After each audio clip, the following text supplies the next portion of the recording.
Welcome to 032 Conversations, the podcast where we talk to creatives, see how they live, and how they do their work. I'm your host, Carlo Villarica. Oh, yeah. I'm just sitting out here in our front yard, and it's a nice, quiet evening. You know, February. Oh wait, there's like a siren. Oh, I guess it's 10 o'clock. Yeah, it's 10 in the evening. There's that siren. You know, I wonder why they have that. Like, it just, you can hear it. I guess every 10 o'clock or something, it just... Anyway. Yeah, it's the February weather, man. It's been really good. Like, in the evenings, it's nice and cool. I kind of wish our weather was like this all the time. Like, this is actually perfect weather. It's not super hot. It's fine. The temperature is like below 30 sometimes. And it's not raining. That's the other thing. If the Philippines was like this the whole year round, it would be perfect. But I'm not complaining. I've tried living in like abroad with like really, really cold weather, and it sucked. It really did. So, you know, recently I bought a new phone. It's a Nokia 6.1 Plus.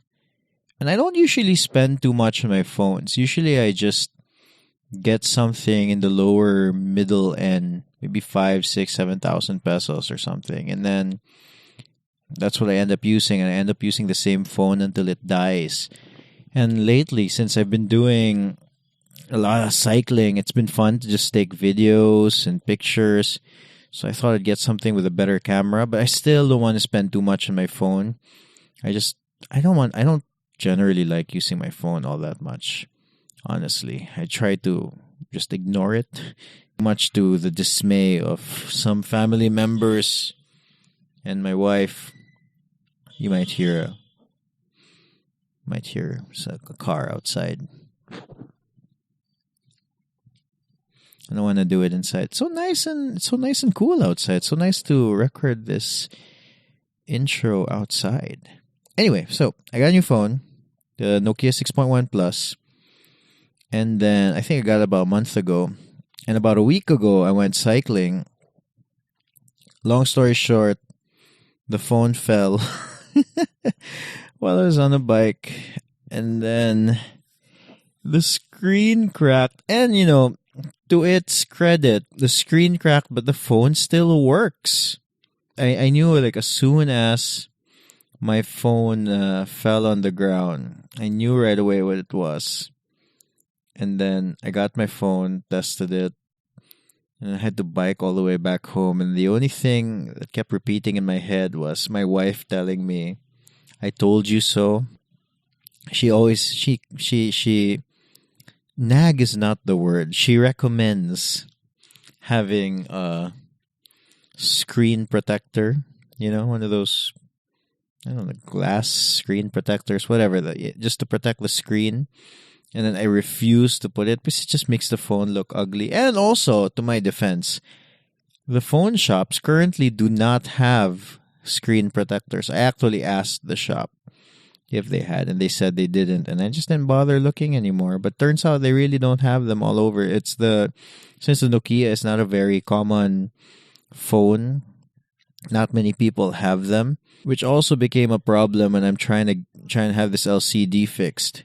Since the phone, the Nokia 6.1 Plus, is not a phone that a lot of people use, all of these shops that fix the screens, they don't have the LCD for it. And then I finally found one shop who found the LCD screen, and they had to order it. They said it'll take a week, and it's currently taken longer than a week. So we'll see. Currently, my phone is a cracked mess. I'm looking at it right now. hopefully, those LCD, those phone fixers, repairmen, dudes can fix the screen or can find the LCD screen protector. Let me tell you about the good coffee shops in Cebu. The Green 9 Coffee Shop is sponsoring the podcast. You know, sometimes you just need a good cup of coffee, and the Green 9 Coffee delivers. Now, they don't deliver, like you can't. I don't know. I mean, I'm not really sure, but they can't. What I'm saying is they have good coffee. And the nice thing with them is if you want good coffee and then you have a friend who doesn't really drink any of the specialty coffee stuff, you can still go there. They'll serve a frap as well as a regular good coffee as well. So, not really, they're not too snobbish about the sugar like other coffee shops. So yeah, the Green 9 Coffee in Gagfa Tower, F. Cabawag Street, Mabolo, Cebu City. Don't be intimidated by specialty coffee at the Green 9 Coffee. Good coffee, the Green 9 Coffee. In this episode of 032 Conversations, we're talking to Victor Villanueva. Yeah! If you've never heard of Victor Villanueva, well, he is one of the very good, very gifted, he's a very well-known film director. And he is most known for Patay na si Hesus. I think it came out in 2016. And when it did, it was one of those movies that everyone was talking about. Like, I remember, I mentioned this in my conversation with Victor, but I remember my mom telling my dad that they should watch Patay na si Hesus. And then when I heard that over lunch, I was like, oh, his movie is becoming, this isn't just a thing. I mean, this isn't a small thing. It's like, it's getting mainstream recognition, which was really cool to have mainstream recognition. A Bisaya movie have mainstream recognition. And it was cool that Victor Villanueva was a big part of that movie. I first met Victor back in my Rescue a Hero days. I don't know exactly when we first met, but we also sort of talked about this a little bit. But it turns out when he was starting out as a director, he actually shot a few scenes of our band Rescue a Hero for a documentary or a music video or something. And then at that point, it just never came out.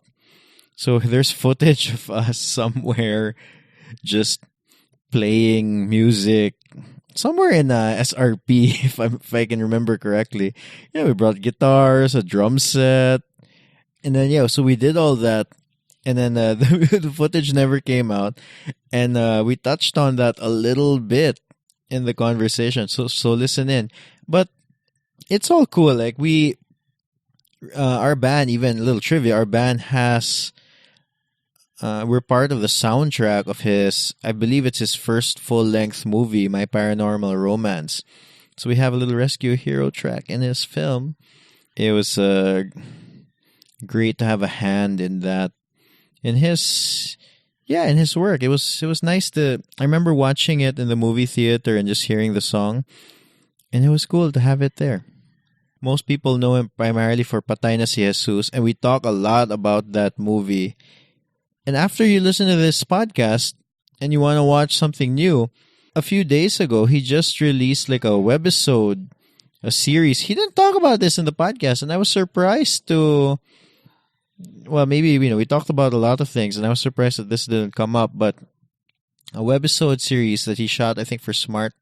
They have this whole like web series thing going, and it's called Find Her. So I'll link episode 1 in the show notes. It's called Find Her, No Thank You Next. That's the name of the episode. But the series is called Find Her. Currently has 2.6 million views. So congratulations, Victor. I caught the first episode part of it, and I decided to record this podcast. But it's just a girl and her friend, and then they're like Robin Hood for the underloved. I'm probably doing a bad sales talk for that movie, but for that series. But watch it; it's good. Link to it in the show notes. Find her. And before we get to the interview, if this is your first time to listen to 032 Conversations, if this is your first time to listen to a podcast, go to Spotify or download the podcast app and subscribe. We release an episode every Tuesday, 032 Conversations with interesting people. And I try to have interesting conversations. I do my best, but I think I do a pretty okay job. So yeah, subscribe. We're in all of the places that you can find podcasts. Or here's my conversation with Victor Villanueva. With Victor Villanueva. I think my little intro banter just went so many places this time. I think it's just because I'm just relaxed and just sitting outside in our porch, and I don't need to do anything right away. It's a good feeling. All right, here's the conversation with Victor. Yeah, pero ako sang na-realize mo, I'm very alive at night. So, mas, in a way, nocturnal. As in, mas makakoncentrate ko at night or something. So, lunch ko usually or mga after 1 na, inana. So, usually ako schedule ko mga meetings mga afternoon, may inana, cause dead ko sa morning. Wagod ka? Wala. Like, di ko functioning sa morning. Ako now that I have kids, Murag, I gotta... matayo sa'yo. I wake up early, and I try to wake up before them. That's when I get everything done. Lahi gyud. So, inana ko, nakuan. So, mas alive ko sa gabi. So, mga friends na ako, uy, matapalay ka mo yun ng rasa. I mean, like, mga 3 a.m., mga 4 a.m., like, gasuwat pa ko, or gabuhat og mga deck. So, inana. So, siguro akong lunch, well, ramen ko nga sa Ayala. Yeah. Diba? So, ramen? Sachi. Sachi. The Sachi's here, huh? Uh-huh. You know, the original Sachi is here in Kabangkalan. Kabangkalan? Yeah. Okay. Wala yung It's like a house. No? Balayo siya. Oo. Kanya nga gyud ang original. So, wato na ko nakita ko ramen ganyan eh. So, akong craving. So, nag-sachi ko sa Ayala. So, you know, there na ako yung mga food na na-miss na ako sa Cebu eh, na like for example, Tagalas chicken din sa Talamban. Yeah. I'm such a TC boy, and yeah, stroganoff sa Ilaputi, and then nguyong. Jesus Christ, nguyong, like it's such a Cebu thing na di na ako makita sa Manila. Yeah, fried steamed rice, waka. Kana, of course, especially at dim sum break, as in, first of all, pag abot ako sa Cebu, kana din ako ipangita. Kanya, sa pagganito. How long were you here, day? Siguro, I was here nung mga December 22. Okay, so you've been to all of those places na. You had the time. Pero I think, well, ako tang plano mag-car, pero ako yung plano, car lechon. Layo-layo na siya. So pa itong ipangita gani, well, wala po ko Larshan's. Abli pa ba Larshan's? Or, I'm not sure. You know, Larshan's, but I don't go there. Like, it's far for me. Amo ba? Yeah. But I think it's not anyway. Or kato that new area ba? Katong murag Naapa na. I'm sure those things I miss. I mean, eating with a puso, I miss that. Oh yeah, kana. Na style then. So pa ni food ang ipangita gani. Aside from lechon, wala pa akong karikos.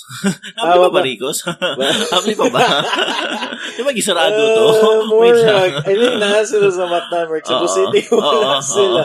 So, katong balita eh. The drama. Kato. So, all this for lechon, di ba? So, yeah, lisod to ba? Show may sa tisa ka na. Basta nga mo agyo right siguro. Kaya sa Manila, show may nga to. Murag ligid. Yeah. I don't know, like, ang texture or something. Well, daghan man lamis Manila. Yeah, but you know, there are things na you miss that's sa true. Cebu. So, wala. Nang pagka, I mean, naray something that makes you come back for it. One last thing also for levels.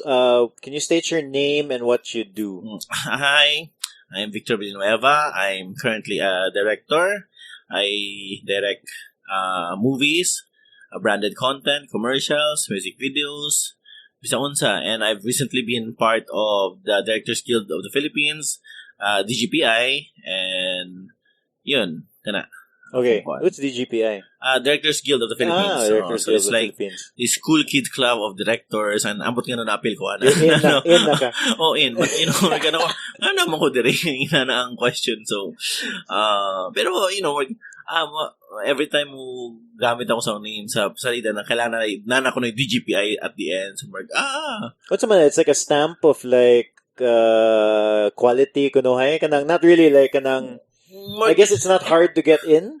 I think one of the ways na makaget in is if you have at least 2 movies, and then a recommendation from a director, So, and I think right now we're like trying to come up with programs in order to facilitate ang among profession, like siguro to help out sa mga ubang mga filmmakers, or ang pag-develop sa audience. So those are things na we're trying to accomplish. But I'm really new lang yun sa DGPI. So, wow, ana lang ko. Just happy to be there. Just right happy now. to be there. So, I mean, that kind of part, that kind of mga people who I look up to are part of the GPI. So, I'm surprised na appeal na kuha ng DGPI. So, that's cool. So, it's like it's your peers kunuhay nga telling you nga more, hey, yeah, you belong here. Yeah. Come, we have an invitation for you. Hi, mo ba na ikaon?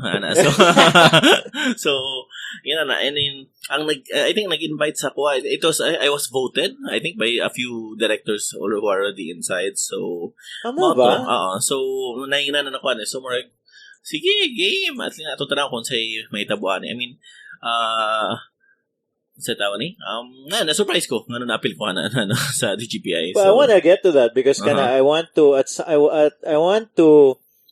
some point ask you basically how did you get from I met you years ago. Years ago. Rescue a Hero na time, di ba? And then, whatever happened to that band? Yeah, we're all still friends. I heard you saw Bakoy in Manila, di ba? Si Jason said. Nagkuyog mo doon, ha? Kamugdol. Okay. Nakita mo nga to. Like dinner or something. Nianalay ko ni Makoy na Bawa, Rescue a Hero, wrong timing siya atong time na to. Karon yung panahon. My wife, si Steph, says that also. I think if karon mo nito, murag mas muhit. Or like hit, I don't know. Pero like, it would blend in more. Karon siya karon yung time Well, what can you do? Karon we're 35 years old, 34 years old. I think siguro mag-time travel mo English. Makoy, huy! Ayaw sa pagbanda karon like, what is ang 20? Ayaw sa... Tagay sa mga 5 years. So, I think ato ta nagkakita sa, like, kasi yung mga gigs before, Outpost, Memories. I think Makoy probably introduced me to you, diba? Most likely. Hi Makoy, shout out to Makoy, diba? Oh, yeah. Mapus, So, sita ko nga to. So, that was 2000, tiguwang na ako mga mid-2000s to. Yeah, mga mid-2000s. 7, 8, She moved to Manila 2008. 9? Mga 2009 So, natun ako ni Base kay I mean, I was doing projects naman sa Cebu, but I was kind of bored sa Cebu na I wanted to do something different. Ni-move ko sa Manila because I think I kind of realized na maugyar akong gusto buhaton to be part sa mainstream na I want to do mga mainstream projects. So, I guess ni-move ko sa Manila.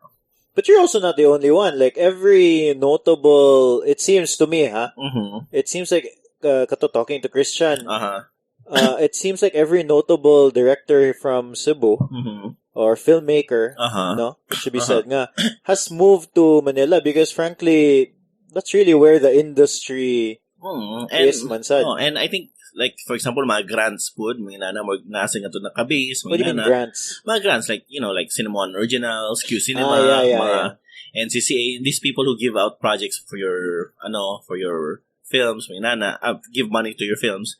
So, nga to, tanan. And ako, I've always been curious on how the mainstream industry works. I think mga akong gusto right from the start. And, sitaw kani, and I think it's just because it's more, well, I don't know, during that time siguro, mas nakikita sila value ang kaning mga Manila Pips in what we're doing. Pero we always have this thought na sort of motivation na kung unsa mga ni atong dadon atong pagkasibu siguro in every work that we do, in every art or in every film na atong buhaton na atong Tagalog Cebu na flavor. So ako ingana ko kuan. I think ingana sa si Remton, ingana sa si Kid, si Christian, sila Ara. So dadon gyapon na yang pagano Cebuano. Well, I guess that's who they are, man, so good in their in the end. Mm-hmm. What comes out is who you are, man, sad yun. Well, speaking of, like bringing Cebu to a piece of Cebu to your movies. You did that in a big way with Patay na si Hesus. Grabe to. As in, yun may gadahong ang Patay na si Hesus would be that successful. Yeah, let me tell you, kay.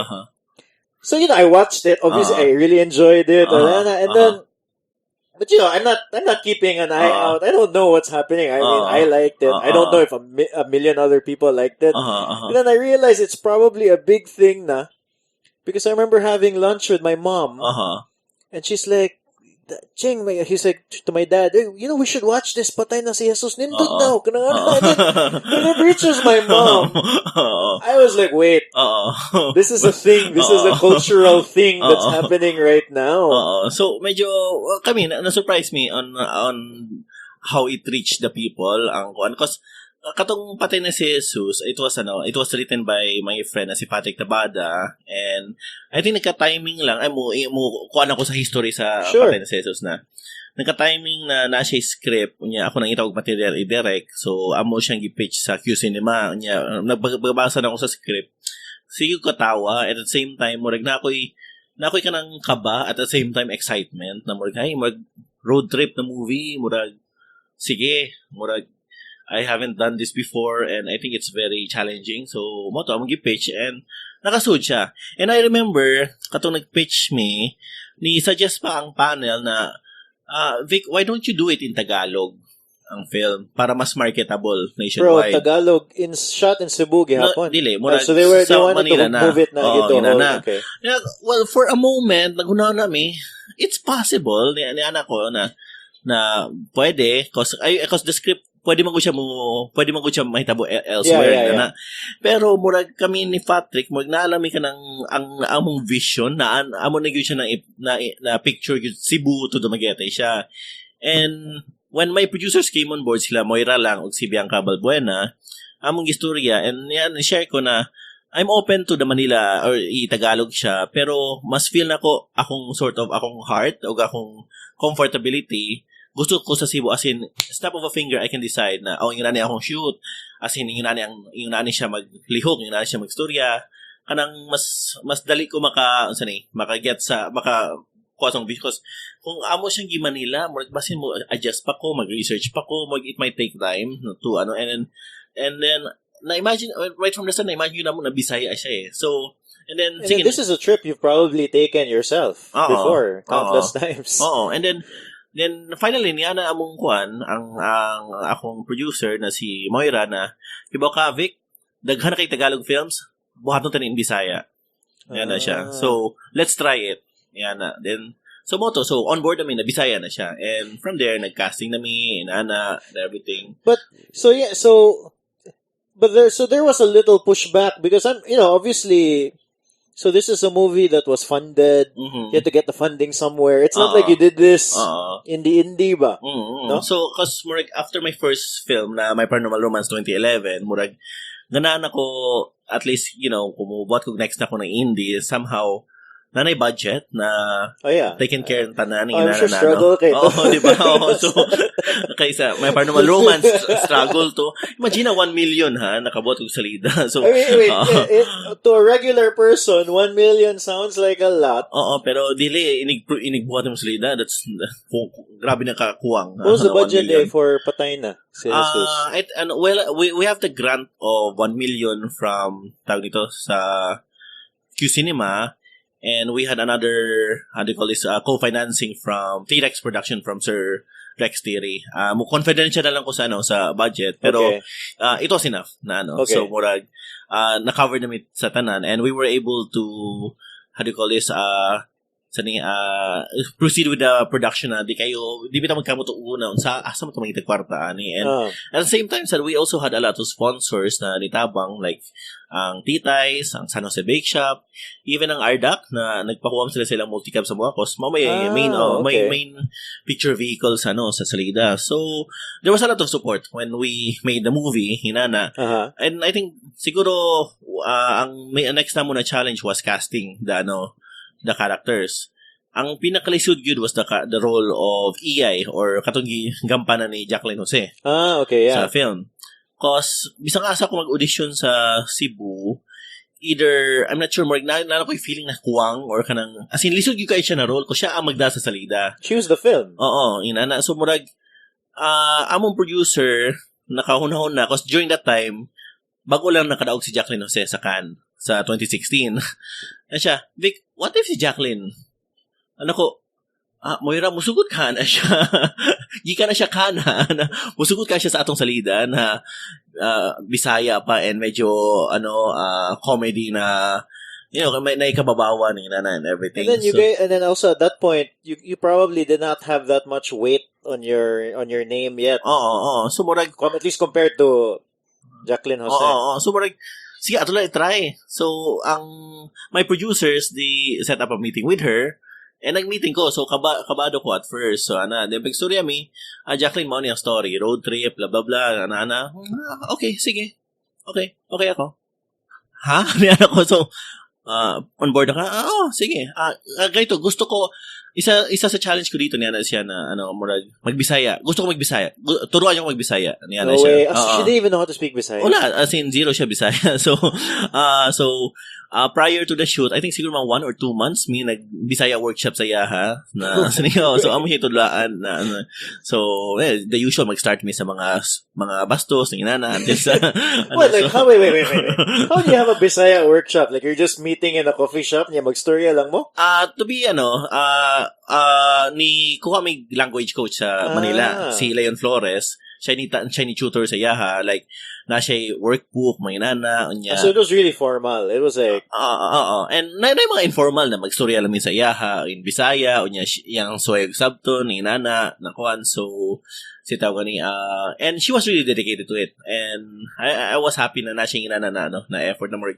No, direct, gusto ko talaga matuto, para authentic, nga na siya ang iyang dating. So, when she was on board, so it's a matter of like casting the other characters. I mean, first sa akong mind was Chai Funashire because I really like working with her. Yeah. And I think she's great. She was really good. My case si Chai. So, and the funny thing is, we casted Chai for another character sa film.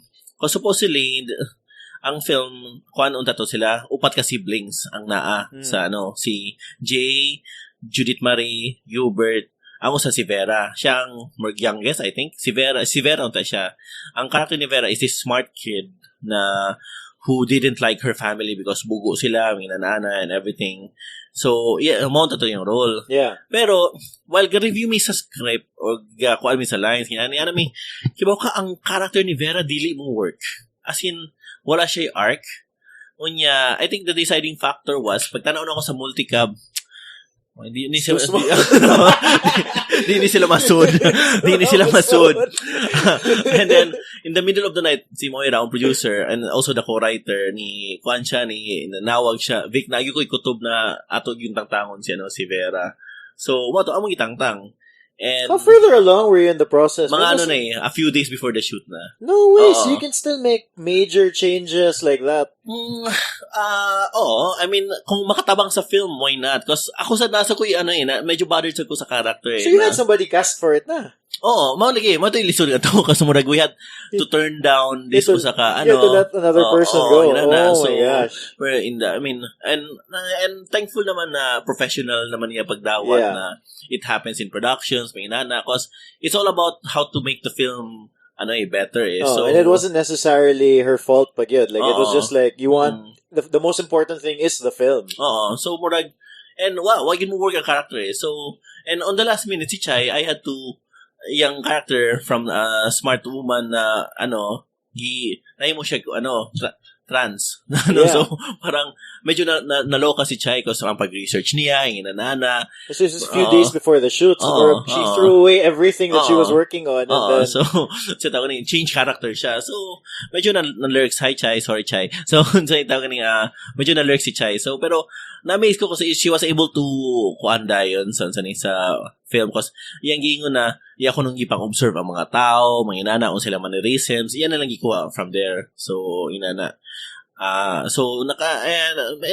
Chai's an amazing actress. So, she does her homework. So, inana.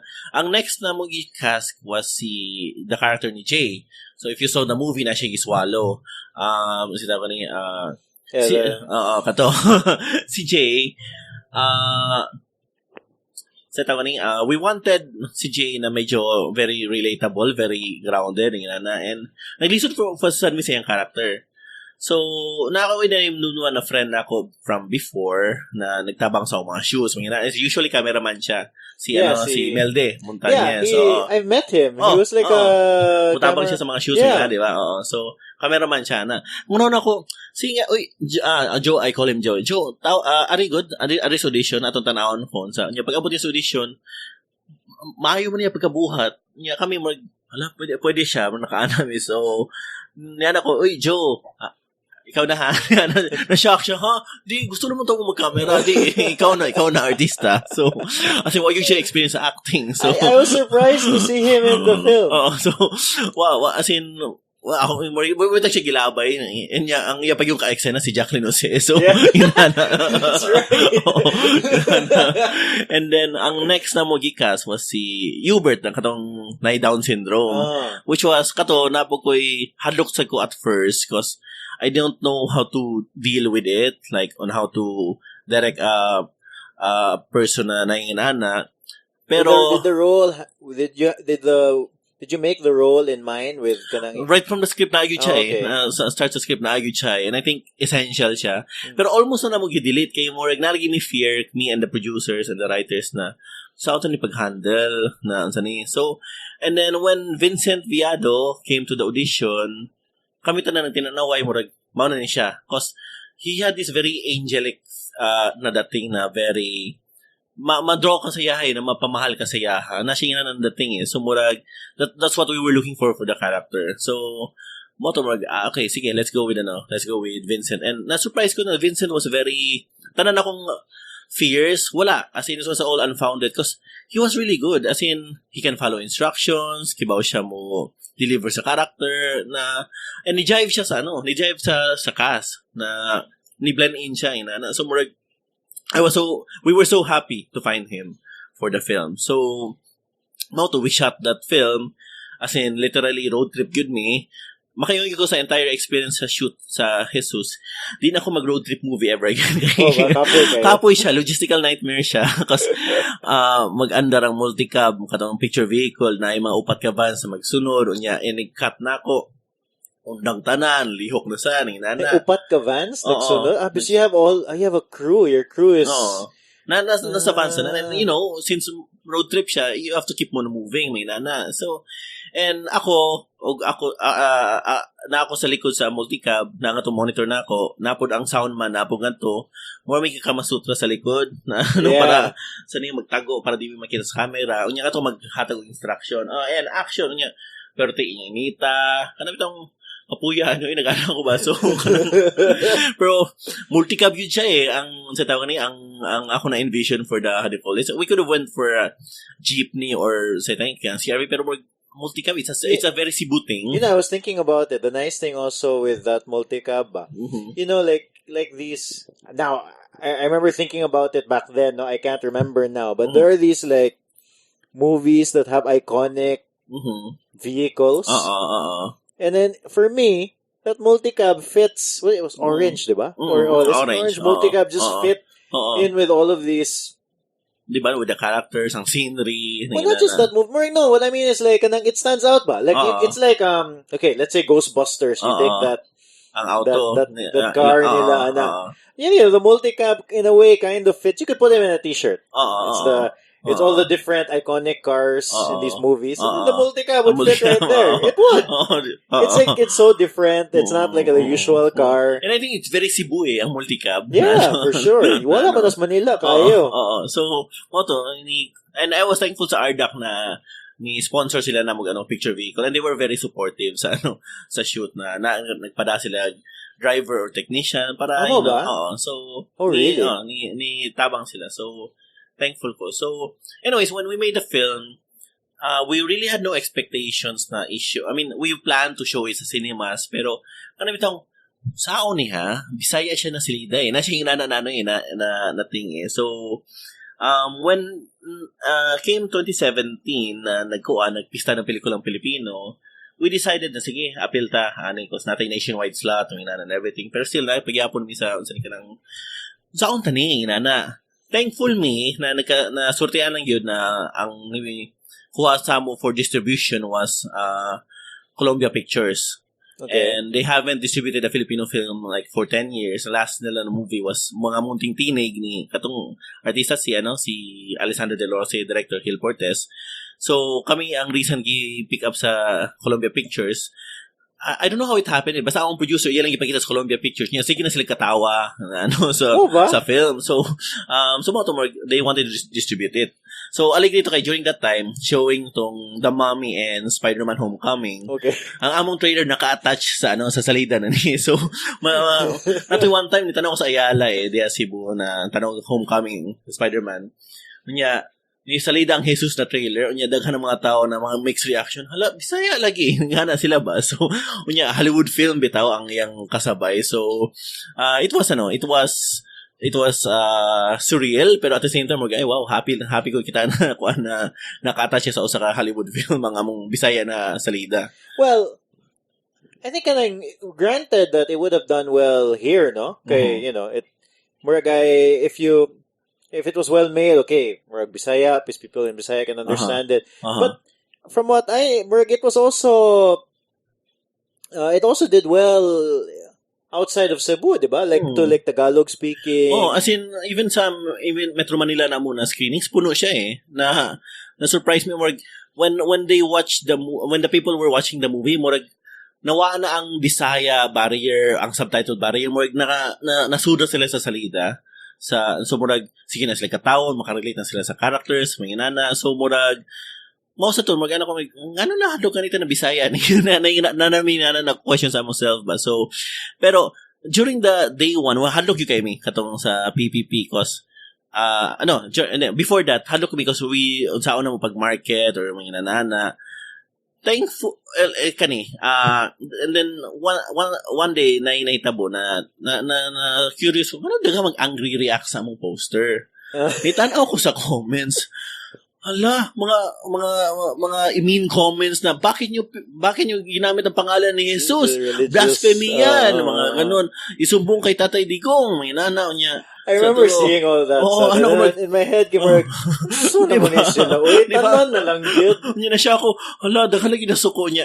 Aligri pa ito na mo PM sa kuan, saying, this is spiritual warfare, mga nana, halo, na-triggered. So, niyan ako, atong sakyan na. So somehow, among i-post to mga inanas.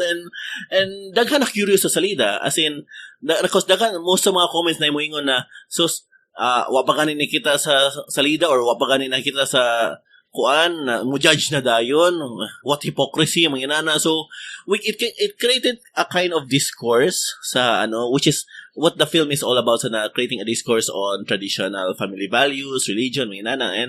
And mga people are curious na, unsa may yun dagan triggered. So, nakatabang siya market sa movie nila. Tanaw sila out of curiosity and nalipay man sila. So, as in, pero yeah, I was very thankful sa controversy na dagan na triggered sa title na because originally ang title unta sa film was Lubong ni Hesus.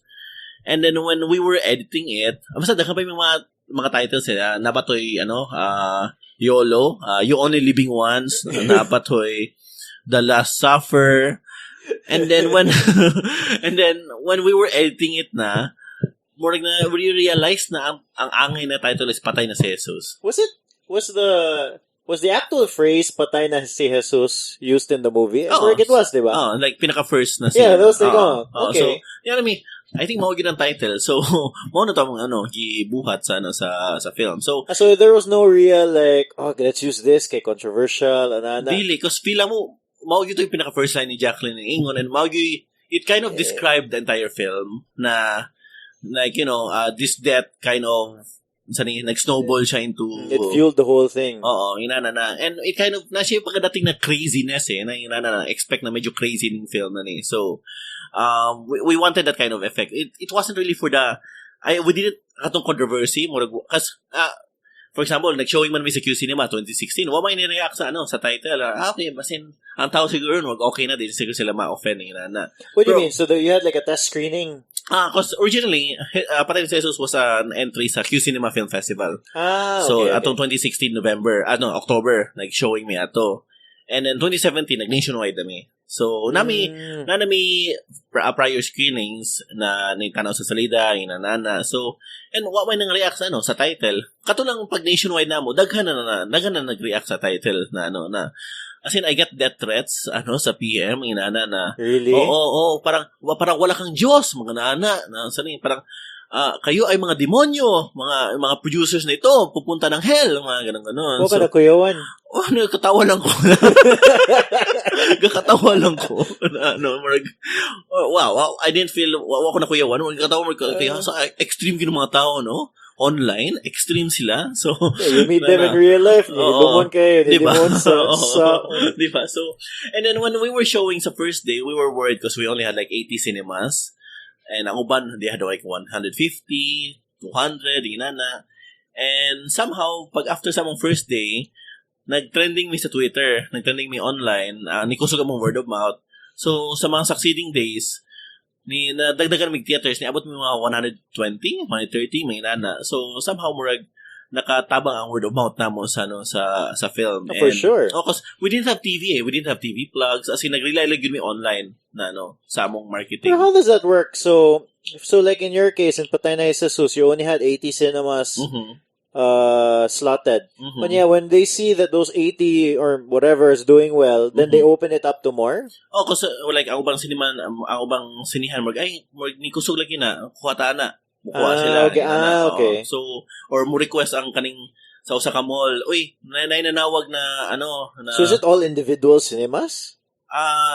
Oo. Really? Oo, cause ang lahi mga cinema operators So, I mean, mura kag ang distributor mo doon, nami film, amo ni distribute, inyo ba i-show di?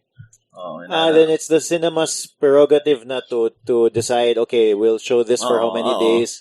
Inana. So, and ang amo pa 80 screenings to niya, slide screening pa. Kanang slide screening kada bitang siguro duha na ka screening sa usa ka day, ang uban lain na. So murag ihati ka inana. So lisod ko, for example, kisay mo tanong 12 noon, di ba? Yeah. So, but we were lucky na after the first day nagka full screenings na kuan sa sinihan. So, but I think part of our strategy was, because we really didn't have TV plugs or TV exposures for the film.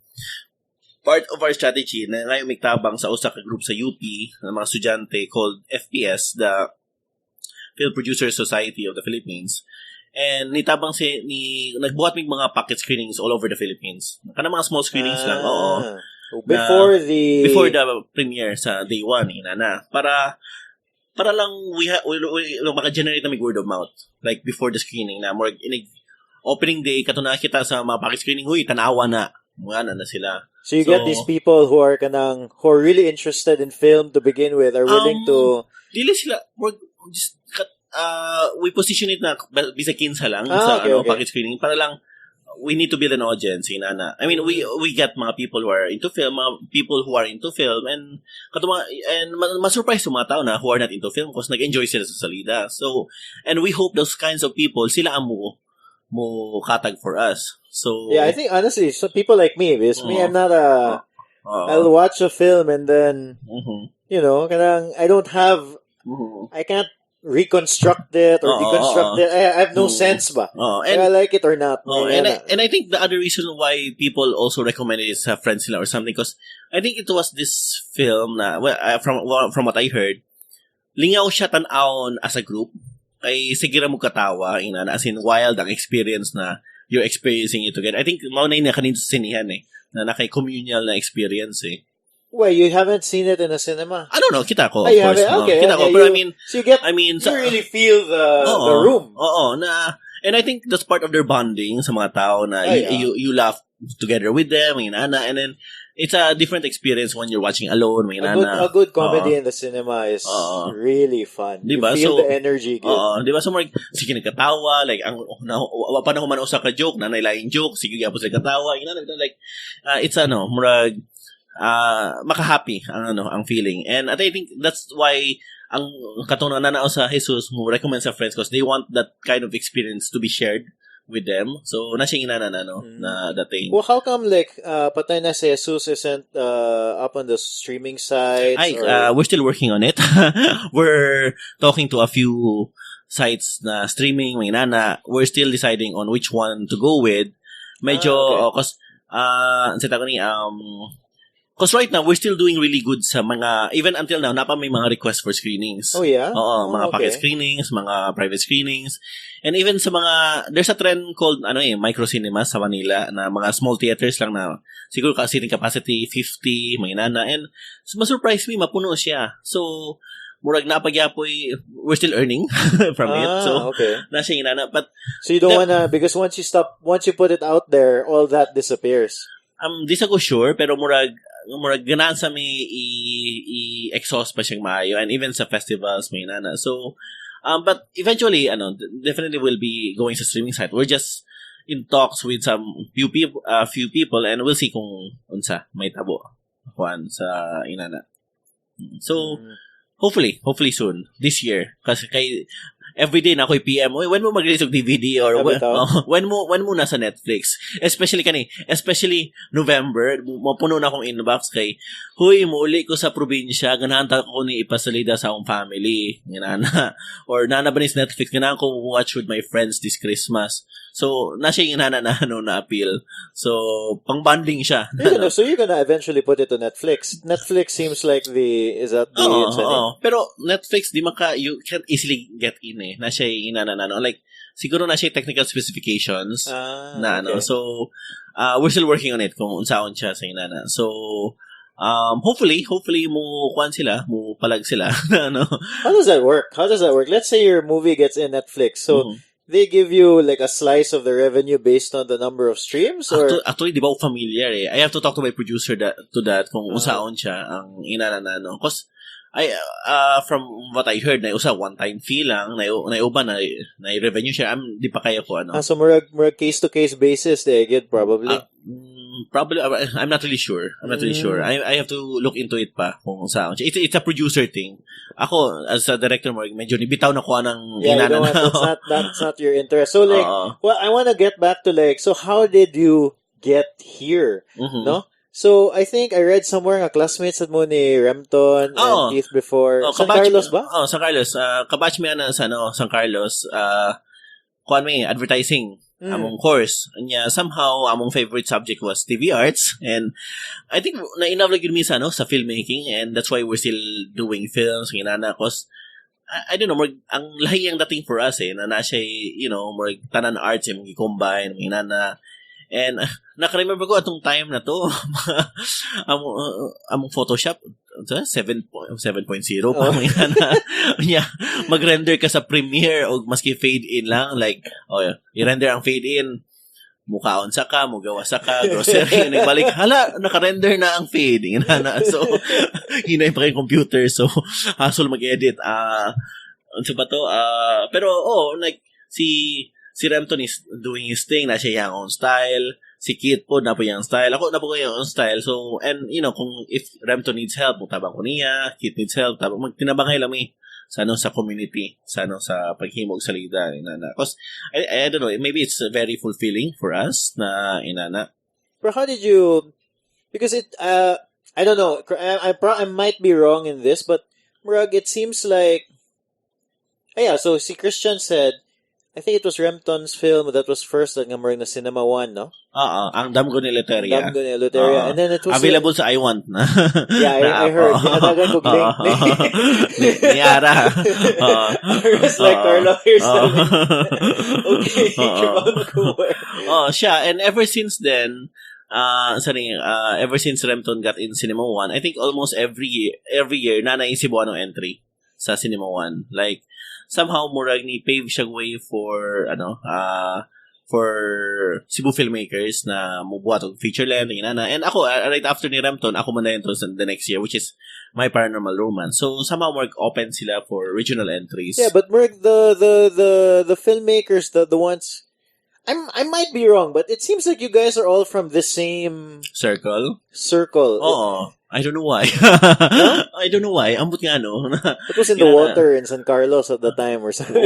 Was okay ba? Because I don't know, right after our batch, I don't know kung kinsa pa nag-pursue yung film na sa I mean, even ang younger ones or ang older ones na pero nagkataon na yun na same circle lang kami na. Yeah, well, people are making films, but they're not making like full length films, or like has there been a Cinema One from Cebu in the past year or two?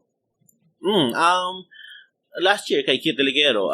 Okay. Yeah, but he's still from History of Film. The other year si Fatik Tabada, ang kato akong writer. Oh yeah, Katong ni Bochek Chedeng at si Apple na so kato but you're still the same circle. There's no actually, new. Actually, ganahan nato ko'y plano mag-workshop dali sa Cebu, mag-vacation. I mean, katong last vacation. Because ganahan ko mangita og kinsay pwede na ako i-train para mubuhat og films or inana or next generation. Because I'm really curious because kay katong last Binisaya Film Festival dire, dakan ningon na ko yung mga dakan yung faces. Kay niabot nito sa point na niya namin na nila Remton kami laman more the same faces lang all over again. And na-surprise ko atong recent Binisaya na ako rin yung faces sa filmmaking, and ganahan ko makaila sa ilaha. And either I want to help them, I want to train them, because para lang ipadayon ang na movement. So for all you know, they just don't know the process of applying to Cinema One. I mean, for all you know, it's something as small as that, but they just don't have the confidence to do so. So I wanna reach out and help sa mga new generation, pero nada ako sa bakasyon so nag-relax lang sa ako. For sure. Pero I don't know, basin I might do another workshop, I don't know, February, March, I don't know, akong tanaw kung makalibre sa sked, pero I'm really curious kung kinsa mga new generation na filmmakers. Pero kasi sige na mong pangutan nun is, kisay next na Cebu sa Cinema One ang inana bitawan. So and they're always, and I'm happy na Cinema One is very, how do you call this, accommodating sa mga Cebuanos na mo appeal. It seems like, at least for you guys, Cinema One was a good murag first step to get into the industry, no? Because I think the good thing is, nana kay fixed budget, work with it, and nasa sila media mileage, kinana, and somehow, how do you call this, pwede mo siyang calling card to to prove na I can do a feature, may nana, and I'm very thankful na sa ilang gibuhat for the past decade sa Cinnamon Originals. And I think nanaghan na sila nanay Cine Filipino, nanay To Farm, nanay Q Cinema, Cinemalaya, inana. So there's really places. If you're a filmmaker, all you need to do is pitch. Pitch lang, and pitching is an art, di ba? And, di ko maginambog, may ko mo pitch. So I heard. I want to get that. So I heard. Like, mo pitch ko, bro, ko Yu-Gi-Oh! Na, I activate my trap card. Inana. So, like, bro, you yourself must get offers to do like so much kinds of work, diba? Especially in Manila. And I think I have to say it all started with for example, wait, unsa tong question, offers to do. Yeah, like, well, people must be proposing projects of some sort to you. Quite often. Like, sometimes medyo I have to turn down because di na ako kaya. Like, energy. I mean, in terms of energy. And ako, I'd like to have a lot of free time para makapag-PlayStation ko. So, pero I mean, so, kailangan ko... These are your priorities. Oh, diba? May PS4. Pero, kasi tawag mas mukhaan ko kung asa akong heart na ma-excite ko sa project mo na akong ipangita na sani. Because I was gonna ask you, like, how do you choose? Or do you have people helping you also? Because, being a director, being a filmmaker, it seems like from the outside looking in, it's not something that there's a blueprint ba? It's not gonna be like, okay, do this, and then this will happen. It's a very unclear... No, nangingina na obstacle. Right now, somehow, thankful ko, nana ko'y manager. Ang ga-manage na ko ron, Cornerstone Entertainment. Sila ga-manage nila Casey Tandingan, sa Milby, nila, isa pa, Kian Cipriano, may nana. And they're also managing directors na the other directors that they manage, si Antoinette Hadaune, si Irene Villamor. So when you say they're a manager, what exactly do they do? Like, well, mga yun akong advice sa ilaha, do I do this project or not? Okay. Or kung na mo the project, Vic, they want you to direct, imong buhaton or di? Yan, ako, sige. So, they help me decide. They give me advice on how to go about sa akong career. So, pero before the manager na siguro in terms of choosing project, bisang unsa lang ako ng kanon tanan. Bisang unsa lang. Pero karon mo kailangan na ako ikuan because mo how do you call this, medyo akong health ga-suffer, so kailangan ako pilion na No, but also I think when you're starting out in general, murag I think the attitude should be when you're starting out to say yes to everything. Pero later on, kailangan akong pili. But yeah, once you have the work coming in, then you start choosing which ones are more fulfilling. Fulfilling or kanang unsay asa ka na excite na inana. So, for example, right after Hesus, tawag mo na yung Star Cinema, Kusina Kings. Which you did. So, it's gonna be Zanjo and Empoy. Sige, game. I wanna work with Zanjo and Empoy. So, I was able to do my first feature in a mainstream studio sa Kusina Kings na comedy with Star Cinema. So, lahi sa ng studio system. How's that like? What do you mean studio system? I mean, nanay big studio nag-back up nimo niya. Somehow you have to talk to the executive producers and producers diya sa studio because when Star Cinema does a movie, na sila gusto na buhaton na sila and that's what I always wanted. Na to be part of the mainstream. So Patay na si Hesus was not technically part of that system paghihapon. Indie siya. That's still considered indie. It turns out na lang may backer ng T-Rex Productions na nitabang of co-finance sa salida. So, and when he was starting out, independent siya. So, actually, gablur na ang lines karon because there's a lot of production houses na mo produce og mga indie works pero ang target kay mainstream audience. Like, for example, Kita-Kita is what we would consider main D. Ang Kita-Kita. It was produced by Spring Films, independent, inana. And then, you pick up for distribution sa Viva. So, somehow, na siya ni cater siya sa nationwide audience, inana. So, gablur na siya actually karon because I'll get into that nga later na there's really a demand for content karon. Yan na. So, itong question. So, Kusina Kings in the studio system. So, Alisa, when I was working with Star Cinema, lahi po ng experience because I have to work with their producers, ang ilang creatives na, and I was, it was a very enlightening experience for me because work na sila, Vic, dapat ganito kasi ganito yung masa, ganito yung joke nila or something. Pero I still try to put myself into it din sa film na ako ang humor, ako ang style, may nana. Pero it's more structured and nanay structure, nanay system na kailangan mo i-follow na Oh, really? Pero nag-enjoy ko pero at the same time na yung mga frustrations gamay, pero I think that's how it works na push and pull na kailangan ka as a director mo deliver ka sa imong vision at the same time mo deliver sa silang gusto ko sila ang bankroll nimo. I think that's most collaborative projects. There really is what you said, a push and pull. It's very rare when whatever you want happens. No, especially if it's a big collaborative project. And I remember, I have a close friend before, nag-chat me. Sorry, may nangayo ko niya advice. Akong close friend, kakita na kagkuhan, Kill Bill. Yeah. Inglourious Basterds. So, akong close friend, si Quentin Tarantino. Nako'y picture, ako'y pakita. Ay, podcast din eh. Wait, are you sure? So you sent him a message? What? Nagstorya minsan sa Malacanang eh. Wait, I can remember this. Like, I remember... Nasa akong Facebook, tawa. Basta naka-chat me gamay. As in, chat lang gamay. Pero ako FC, di ba? Feeling close. Na siya advice yata nitatak sa ako na always think of yourself as a good investment as a director. So, kung present ka, kailangan ikaw ang project, ikaw ang investment. Yun na ang dating. So, yan ko. Thanks Tito Quentin, ha? Salamat, yun.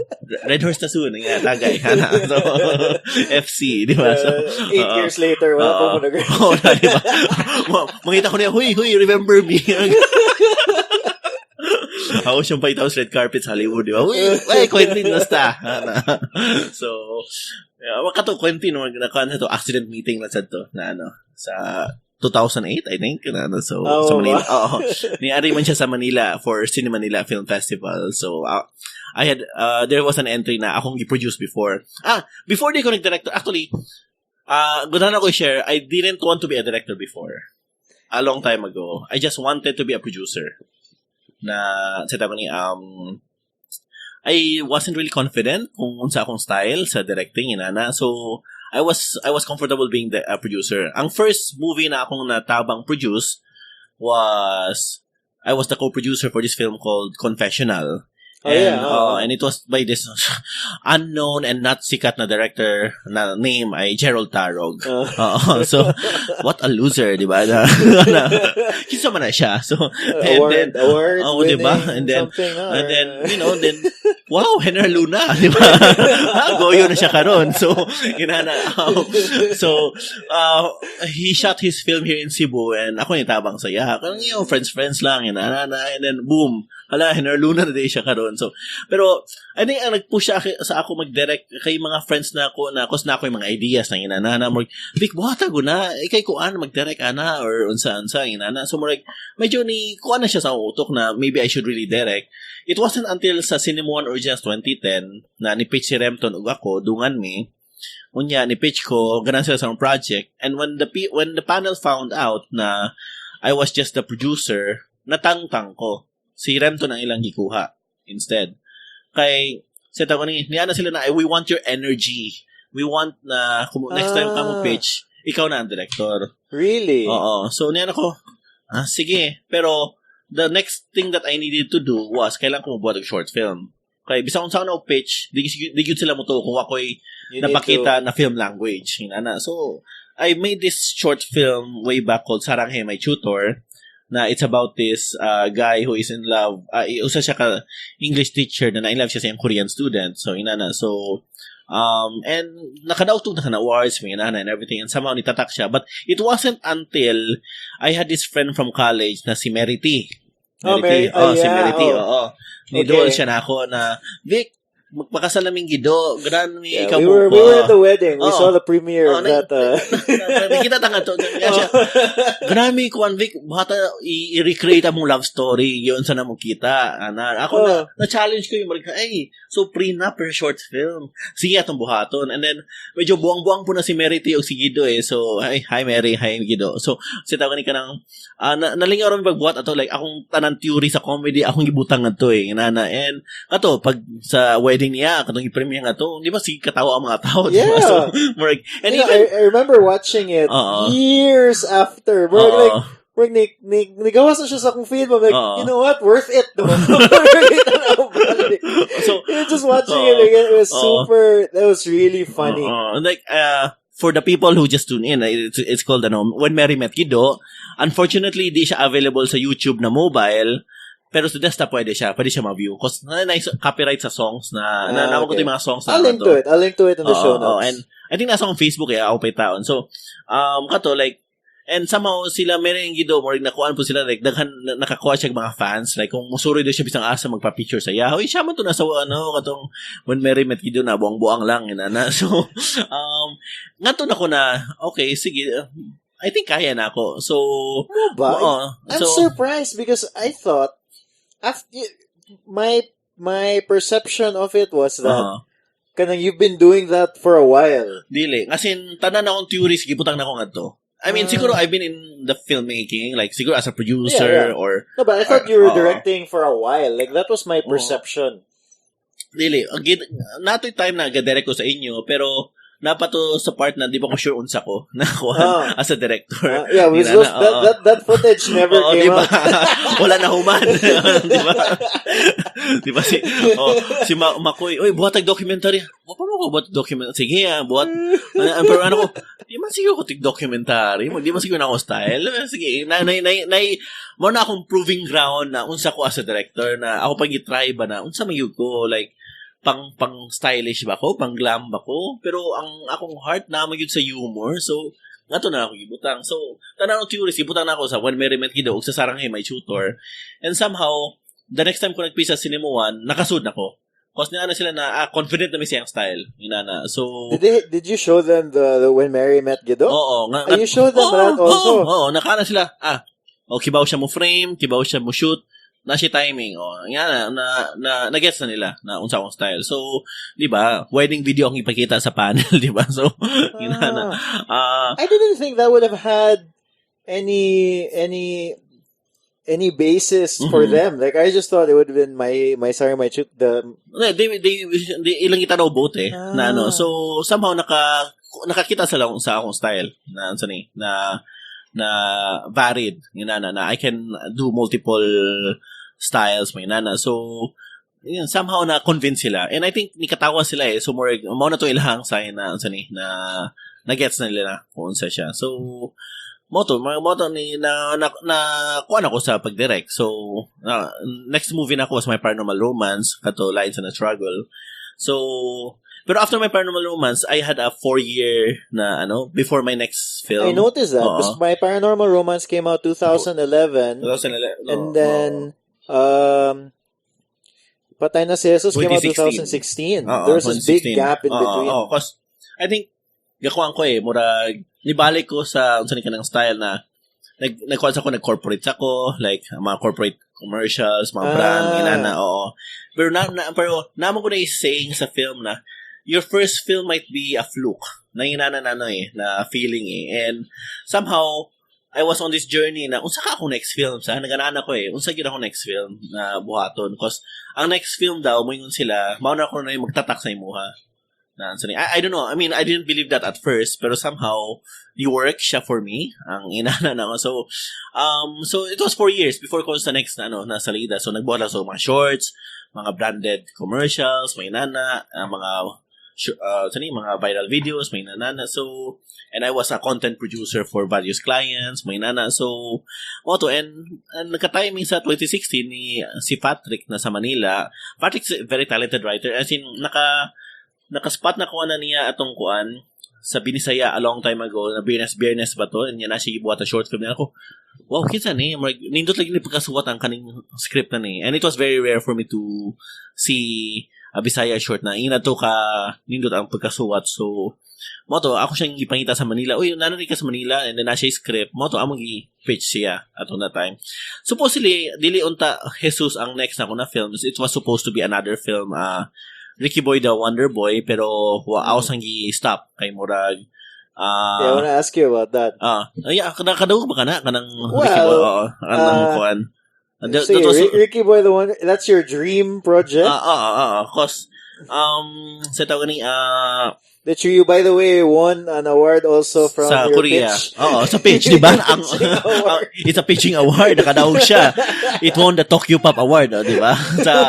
Sa Bucheon International Film Festival sa Network of Asian Fantastic Films. So, pitch pa lang na award. So, ang sitang ni kanto, ay, medyo personal story siya and di na ako siya gusto i-rush. It was, 2015 ako nang shoot to pero murag ay kuwang ang budget, murag I think I need more budget for this na no. So and I think kailangan pa na ako i-sit down ang script, i-rewrite pa inana because I really believe ang script kailangan pa na multiple rewrites eh. So is it at the point where you can say what it's about or you'd rather not yet?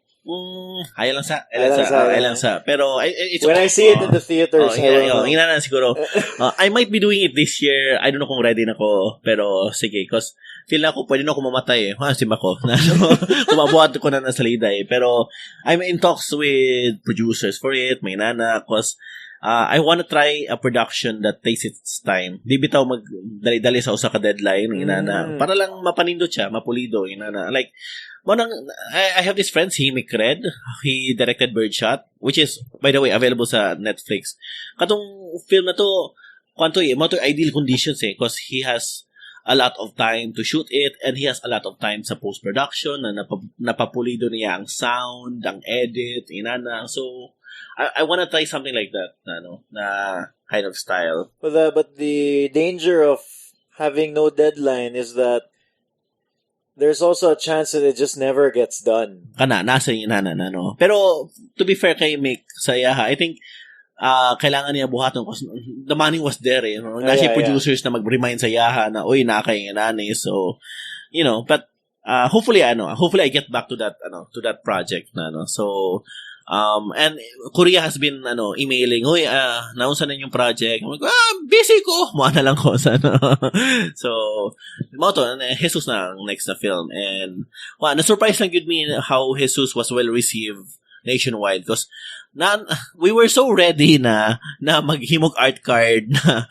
first day, last day sa sinehan. May na level na because we were just scared na because it was medyo uncharted waters I would have thought like was there a Bisaya film nga indie pagid before that who siguro katong at the height of the Visayan film industry I think mga 60s.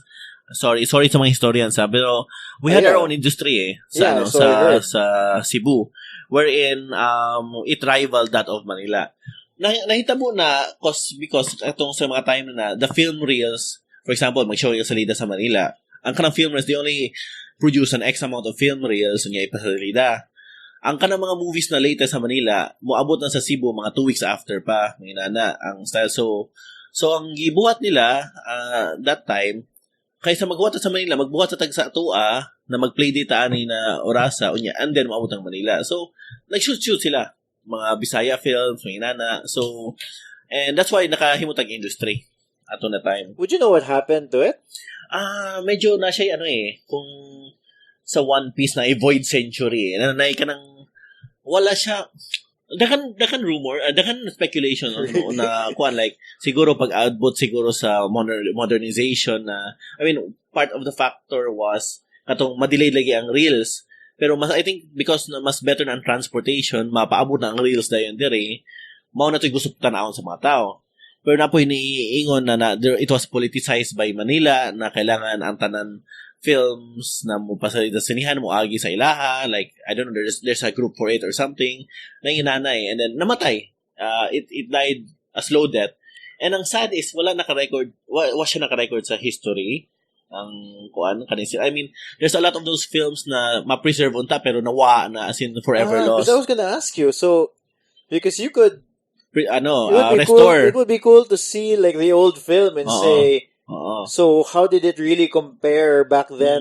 to the films of the day? Most of them were gone or destroyed. Really? So there's na yung mga na-salvage na a few pero more guba na kayo ang footage hinana. I don't know. No? I think pwede pa ma-restore pero I think sa tamo apply for funding for it hinana. So there's a lot of lost Cebuano films na sani. Pero I was able to catch one Manok ni San Pedro kato like from that time sani. Pero guba na kayong footage so moto ikuan. It seems like we've done a bad job in that sense of like keeping our culture documented. Pero I think siguro maybe that time walang siguro sila nakakita sa importance of preserving it because I think it's just a movie. Maginanab ka ang dating sa lagi. That's why. But that's in the end, that's our culture. That's our Oo, pero I don't think they think that way. That's just a movie. I'd say, yeah, I understand. Oo, na medyo bad ba na inanalam ito. Pero sayang, because it could have been, pwede siya tanawon ka ron and, mag-wonder ka what was it like back then. Because I think for me, making a film is also medyo you're keeping a historical account of the nuances of the place, ang culture niya at that time, inana. That's why I think that's the other reason na gana ko mo shoot in Bisaya because at least na ako'y gusto na memory na ako na Cebuano na I want to be preserved for future people who wants to see the stories. That's what it is. Good. Like you'll see sometimes nga Paulo de la Victoria. Yeah, sometimes he'll just share yung mga footage, di ba? Na old Cebu, di ba? He'll just share footage from 30 years ago and then like so many people want to watch it. Diba? Okay? It's just regular footage. It's just and maka-curious siya eh. Maka-curious siya. Di ba? So, naka-preserve with time. Time and place. Imagine what Patay na si Hesus might feel like 20 years from now. I wonder how they would receive it na inana. Yeah. I don't know kung funny pa ba for 20 years from now. Kay kuha naman ta cyborgs naman ta does not compute. May inana ng mga we took the comedy out of ourselves. Di ba? So, unsa mo na multi ka boy niya hoverboards na flying. So, inana. So, sitaw gani so asa gani ko nalost na ko. As a director. I forgot to say. Kalimutan ko. Asa na mi? Wait lang. Anyway, so right now, right after Hesus, I have to say na akong career ni sa Kagyo, as in dakan kay kog offers, may inana and everything, and somehow I'm thankful na inana na kuan sa ni. And I hope to other Cebuanos who wants to do filmmaking, may inana. Actually, ako na-notice right now, I mean, and I think mainly because of social media, mas collaborative ang mga tao karon. Mas dali na makabuhat og collaborations kaysa before. I think before, like, siguro kung walay social media, tribo-tribo na sa mga places. Yeah, it's also more intimidating. Imagine before nga, if you wanted to contact a person, and then number one, you'd have to ask for a phone number. Sa landline, di ba? Hello, hi, Nadia si Direct Vic. Yeah, so you'd have to call. Like, it's so much easier to send somebody a DM. Di ba? Sin more like, lisod before, I mean, even multiply at Friendster na era, di ba? I noticed now, like, doing this podcast. So sometimes there are people who, I just don't, who I don't know, or even you're like, I haven't spoken to you in years. But it's easy to send a message, and if they're not interested, no big deal. If they are, yeah, sure, di ba? Dali na kayo ba? It's like, and at the same time, dali na, mas dali na maka-collaborate, mas dali na maka-form og mga groups na same passion, same interest. It's so easier right now na I keep telling talaga mga young filmmakers na don't be afraid to ask for help. Always collaborate, may nana, cause filmmaking teamwork yun siya ang collaboration yun siya, so yun na siya. So even like in Patay na si Hesus, you got help from Ardak, help from Patay, San Jose Bake Shop. I think, you reached out to them, I assume. GT Cosmetics na, hey, we have a film, we need help sa in this and this and that, may nana. So, usually they just give you the stuff that they already have anyway. Diba? And say, dako na sinatabang may nananano. Katong for example, sarang may tutor, as in I just funded that out of my own pocket. Somehow nangayo para sa kong tabang na sa mga food, mga inana ko, mga those little things sa production. Dako na siya tabang. Oo. I mean, invisible siya na expenditure ka na mapagkaon ng tubig, especially water. Was it My Paranormal Romance katunay Rico's nga like very clear where's sponsored content. Product intrusion. Kusina Kings daghang kay product intrusions. I haven't seen Kusina Kings. Nana sa Facebook. Nana sa Facebook, nana sa YouTube. Report. Mura siya Hydra eh. Cut one off, two more will emerge. Like, grabe, that's the problem with film in a way. Na-accept naman nilang piracy na akong ikwenta, for example, na ako yung nakita na Kusina Kings na link na 300,000 ang views. Ang ikwenta, shit, 600 million na unta kita una na. Wala eh. Like, people really just want to free. That's the problem with film in a way. There's so much that goes into making a film. No? Because like we had this problem before in music. We don't want to put music out on the internet because nobody's gonna buy another CD. And I remember when we were in Rescue here, we were still in that weird era in Cebu nga people wanted you to buy their CDs. Kanya kami ni Makoy, Jason, Jeremy, were like, "Bye, we haven't bought a CD in years. I don't think we're gonna be able to sell our CDs. Who's gonna want this?" So that's like, ipanghatag na lang na mo during gigs.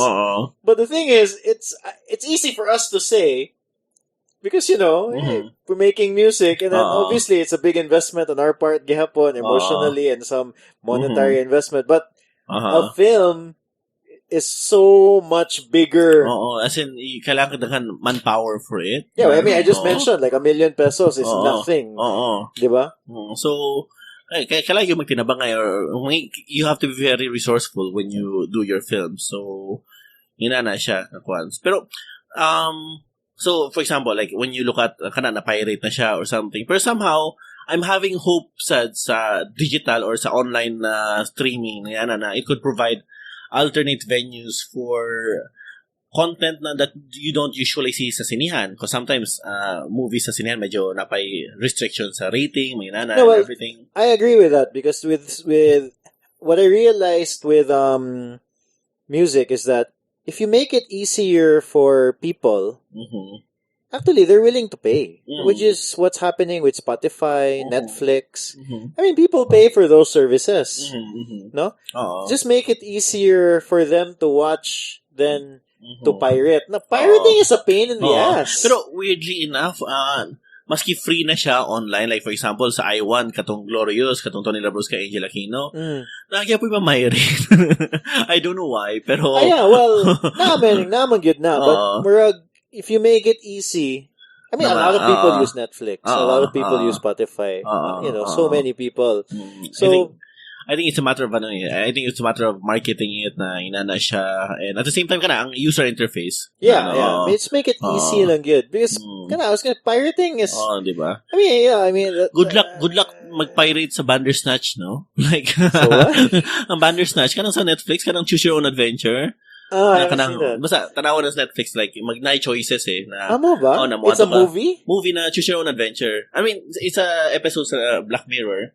Bandersnatch. I heard of this. Yeah, okay. Tanawa, because nakay choices and then kung if mo choose ka na, example, kaning na serial mo kanon, mulay ang story, So it's almost like a game. Almost like a game. So tanawa, and I'm not surprised kung saan you can only do this online. Then saan ka na ipag-pirate? Kay multiple endings siya as in multiple pathways siya So you end up watching the same film over and over by choosing different... Mubalik ka, So, what if money yung decision, mula yung story. So, basta, i-check it out. So, okay. Morning usa sa things sa online na pwede niya ma-offer. That's a different, cool, a different experience. And I think even some Philippines karon are all shifting na to online na content. For sure. Like, ang ABS is so aggressive na producing mga they're positioning I Want na app nila to be like their Netflix thing, inana. And then I heard ang Globesad are producing mga original content na. Yeah, Globe is producing films daw. Like Globe Studios, inana. And then unsa pa ang kanang Star Cinema ni boss mga division Black Sheep para produce mga other content. Nagyud to time, I think last year na ubusan ng tao, like, wako'y makuha ang writer, wako'y makuha ang assistant director. Like, everybody had jobs. Oo, hindi man ta.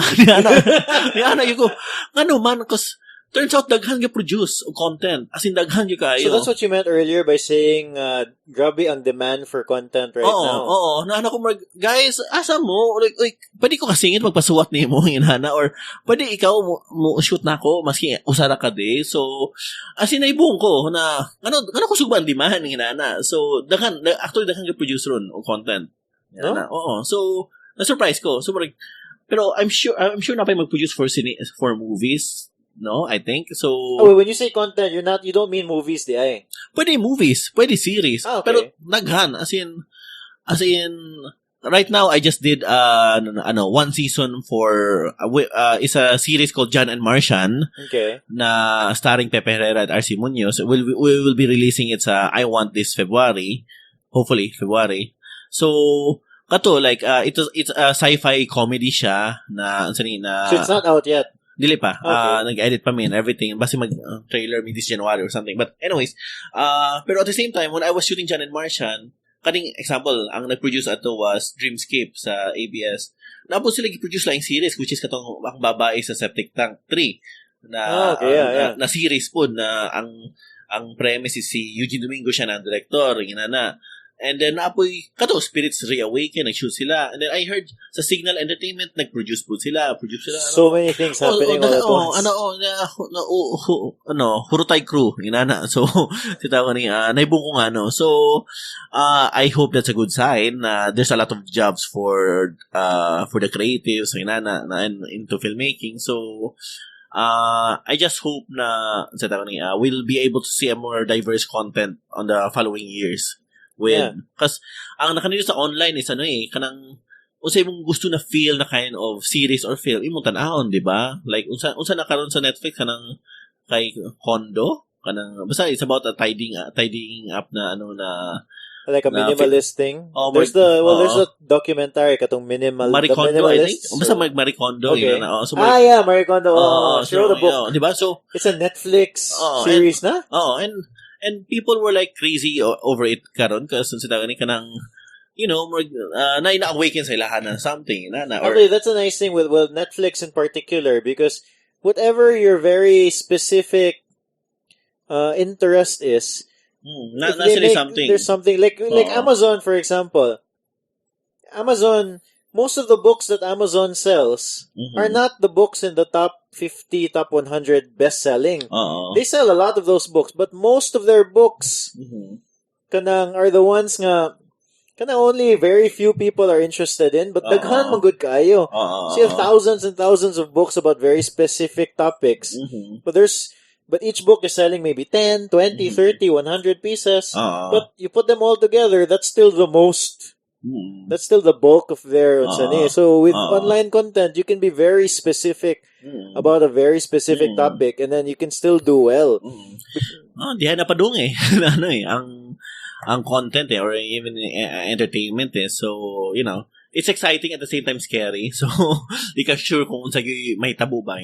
So, I noticed that with my own content patterns. And even right now sa Cebu, mashock na ko sa mga I mean I'm having like makita ko aning mga gipang produce sa by TV, aligri ilang mga di ba? And then isa pa like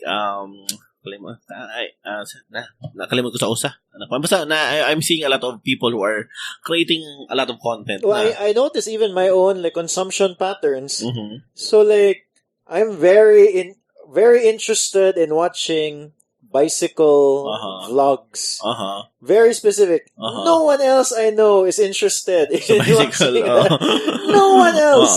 But I'll watch it the whole day. Like, I'll just keep watching. There's something new. And it's just people on bicycles. And then, ganahan kay ko.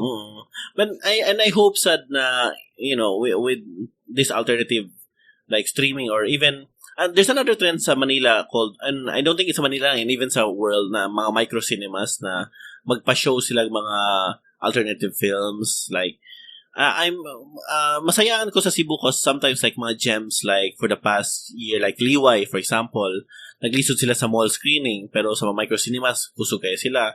I hope na inana na venue diri sa Cebu like a cinematic or kana micro cinema. Wala pa na here. No? So na yung mga gems and I think these are films that deserves to be really seen. Let's talk about that. How does that work? What is a micro cinema? Because I'm not even familiar with that. Ang micro cinema, bago lang siya like sa Manila, they have this Cinema 76 and Cinema Centenario. Small lang siya na theater. Siguro mga 50 to 60 people. And din nila ipasalida itong mga gikan sa Cinemalaya, sa Cinema 1, may inana, and na siya following. And mas-surprise ko na people are already going to these places because I think they want, because I think the other thing that's cool right now is experiential economy. Na these kids want to go there, they want to experience emotions or ang pagka-hipster sa place na ang dating. So people go. It's also nice to be in a theater with other people watching the film. Kibaw ka ng inanan yung wavelength, di ba? So, and somehow, kuhan siya ka ng it's building up ang inanan na trend. Because, for example, past MMFF, katong last December, people who didn't want to watch the MMF entries niadto sa mga micro cinemas and puno sila. Daghang tao sa micro cinemas because murag nangita sila laing flavor sa ilang Christmas vacation. And then the nice thing with the micro cinema, I assume, is that since it's a smaller venue, it does not have to appeal to a huge crowd of people. Mm-hmm. Very similar to Netflix, I guess, in that sense. You can choose a film that's very specific. Mm-hmm. Something like Super Psycho Cebu might even do really well in kuan siya sa micro cinemas. Dakan na sa micro cinemas sa Super Psycho Cebu. So how does the economics there work for, like, let's say if somebody wanted to open that here in Cebu? So it's just like running a regular cinema, but I guess in a smaller. Place or much smaller cinema. And siguro a place ideal na daghan makaadto, like karandali siya adtoon because I think wala na notice na sa Manila mga estudyante ang mga adto eh. But there, I assume it's not in the malls because the rent must be dili gyud sa malls. Because nasa mercy ka sa sa mall hours eh. Because sometimes sa micro cinemas mag-midnight screening sila eh. Oh yeah? Oo. And people go. Like namin one time na midnight screening, magma 12 midnight, daghang gyapon tao sa sa micro cinema. Because morning mga tao nagikan sa food park kunya, ay tanaw tag sine so tanaw sila. So is there like film showing the whole day in the micro cinema? Oo. So more like normal cinema pero ang ilang gina-program kaning mga usual films na you don't see so sa theaters. Every hour it's different or every 2 hours it's a different film. Magkuan. So siguro 12 noon is kaning Patay sa Hesus, then 3 p.m. pangarapong hold up, So depende sa programming eh. So and it's part of the cool thing na, hey, I watched this cool film that you didn't see sa mall. I saw it in this cool place. Nasing the thing eh. I don't know. Which is that's the only thing of value right now. Diba?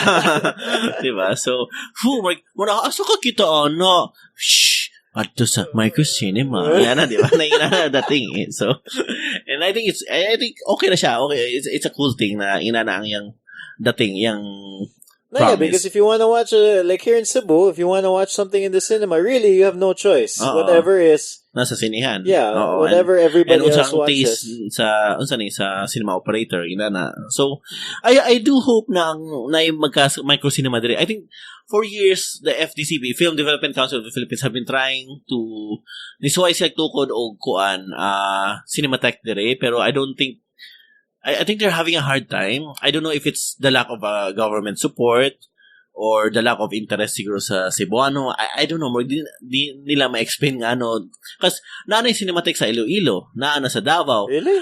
Naana sa Nabunturan. I don't even know where that is. Pero nakaadto ko. But, where, ikaw, kiba ka asa na. Pero naasa yung Cinematic. I forgot what you said. Was it Bunturan? Nabunturan. Nabunturan.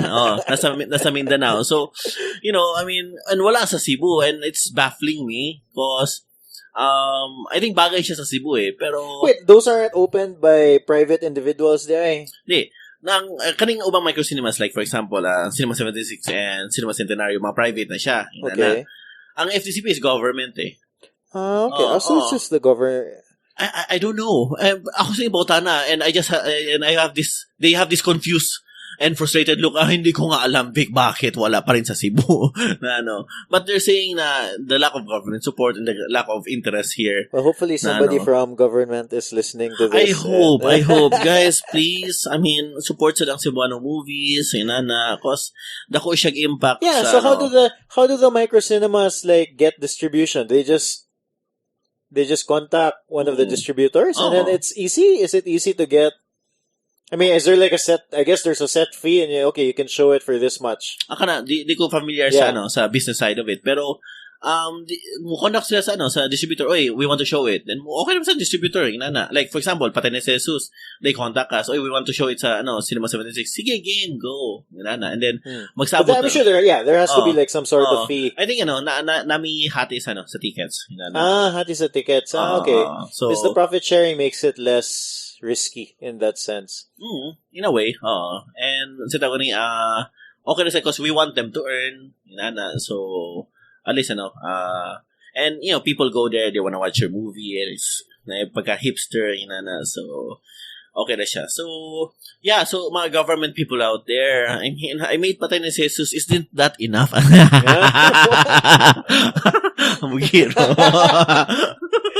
Anyways. No, really, seriously, guys, we need help. Like, I don't know, last time I was here, I heard ang amusement tax was still 30%. I don't know if same pa ba? I think so. That hasn't changed, unfortunately. I don't know if among cinema evaluation, because we were rated A sa cinema evaluation board sa Patay ni Hesus, which means what does that mean? Nami 100% sa tax or something, tax off mo really? Why? Tax cut. It's a program sa government. Oh, okay. I don't know kung nag-effect siya sa Cebu or gitaxan gyapon may 30%. So I don't know. I don't know how that works, but I heard like we have the highest entertainment tax. Mo nang lisod magbuhat og mga events or concerts dire. Yes. So okay, so if you're a Cebuano and then you keep complaining about walay concerts. How come there's no concerts here?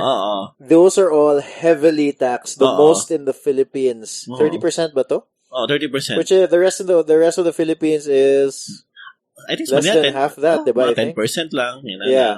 So like it should be taxed. So the government should get, but like for whatever reason, I don't know. Which is okay as like let's say siguro ang 30% na tax okay lang siya sa mga big studios, mga big corporations, pero it kind of kills the small producers. Never mind big, small. If the rest of the Philippines is okay, sakto less than, let's say 10%, and then just Cebu, or I don't know, is it the province or just Cebu? I don't know. Is taxed 30%. What's wrong here? What is and then because you think about it in terms of entertainment tax, what was the point of mga concert ba? Like anything that brings you joy. You deserve to pay 30% more for your joy. Hindi libre ang happiness. Yeah, so in a way, it's stifling all of this, the arts, the creativity. I think my sister, she just wants to put up a dance show. She's a dancer. Wants to put up a dance show. Yeah, it costs so much to do something like that. Maka-discourage na, diba? Yeah, this is for dance. You know? So, mga mga banda-banda or kana mga musical acts na gusto niyo na Manila lang, di mo agig Cebu kay. Kaloy-ipon ko when he wanted to put up that gig last year.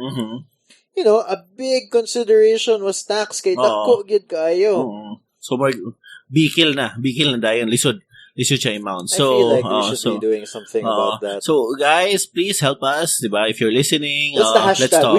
We should have like a hashtag. Maybe the millennial thing, diba? Axe the tax or or Cebu needs Cebu Fun tax free. I don't know. I don't know. Mag-meeting ta. Mag-meeting ta. Hashtag axe the tax.